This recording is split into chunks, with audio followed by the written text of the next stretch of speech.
Mr. Speaker, Article 25(1) of the 1992 Constitution of the Republic of Ghana guarantees that all persons shall have the right to equal educational opportunities and facilities with a view to achieving the full realization of that right. Basic education shall be free, compulsory, and available to all. This constitutional provision underpins government's commitment to ensuring that every Ghanaian child has equitable access to quality basic education, irrespective of socio-economic background, geographic location, or the type of basic school attended.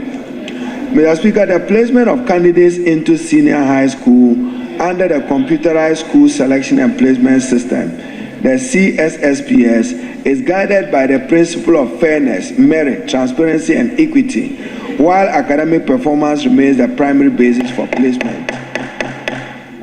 Government also takes into account the need to ensure balanced access to quality secondary education for all categories of learners.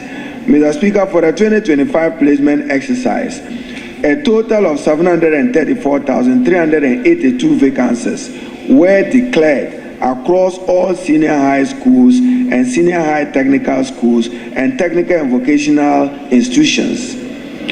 70 private senior high schools were included in this year's placement process for the first time, at least to expand access.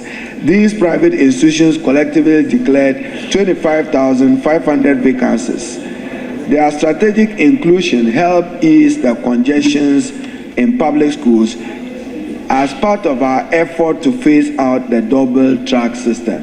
Mr. Speaker, the double track system undoubtedly is affecting the delivery of the quality of secondary education and does not allow for sufficient student-to-people contact, teacher-to-people contact, or teacher-to-learner or student contact.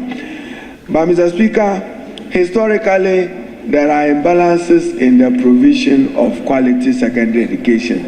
You essentially cannot compare the quality of Achimota or Wesley Girls to maybe Buaku Secondary School or Bunkurugu Yonyo Primary School. That is a fact of a historical imbalance in the provision of adequate, equitable secondary education facility. But, Mr. Speaker, there remains a strong bias towards Category A schools, with 65%, 393,593 of candidates choosing them as their first choice. So you have Category A. Every parent, every student wants a Category A school. Yet available vacancies is only 76,537. So it means of the 393,000, we are likely to disappoint 200,000 of those applicants. Not the doing of government, because we have not sufficiently provided for adequate infrastructure for the senior high schools across the country. A significant cause of placement challenge each year. Mr. Speaker, approximately 141,637 students choose Category B schools as their first choice, despite the available capacity of about 32.5%, which is around 284,607 of the total vacancies. However, Category C schools represent over half, 53% of total vacancies, and only 68,509 students select Category school.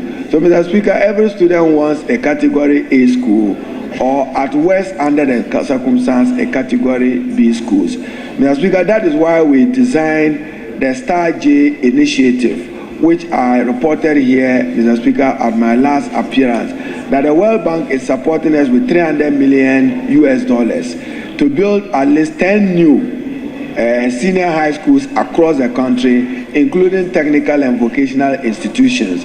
We will also retool and re-equip and rehabilitate about 150 secondary schools across the country.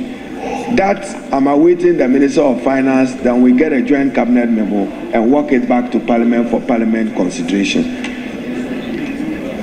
Mr. Speaker, free senior high school education policy on placement, especially for elite school, stipulates that 30% of the declared vacancies in Category A. So now we are saying that even the community where the school is, they must have room to support students from that particular area. This is part of our affirmative action policy. Mr. Speaker, the opportunity for senior high school has expanded highly in Ghana. An analysis of the 2025 computerized school selection and placement system outcomes indicate that the policy objective was substantially achieved, and indeed 123,309 candidates were placed in category A senior high schools.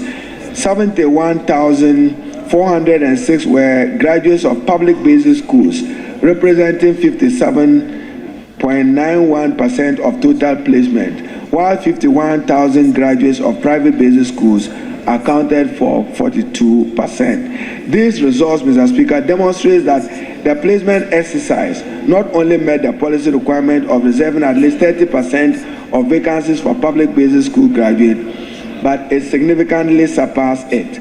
Public basic school graduates received nearly 6 out of every 10 placements in all category A schools across the country, reflecting the effective implementation of the affirmative action provision.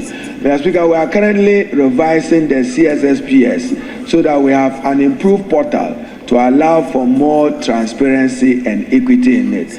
But the truth is, if we want to do it right, we must expand and invest more in the infrastructure of secondary schools across the country.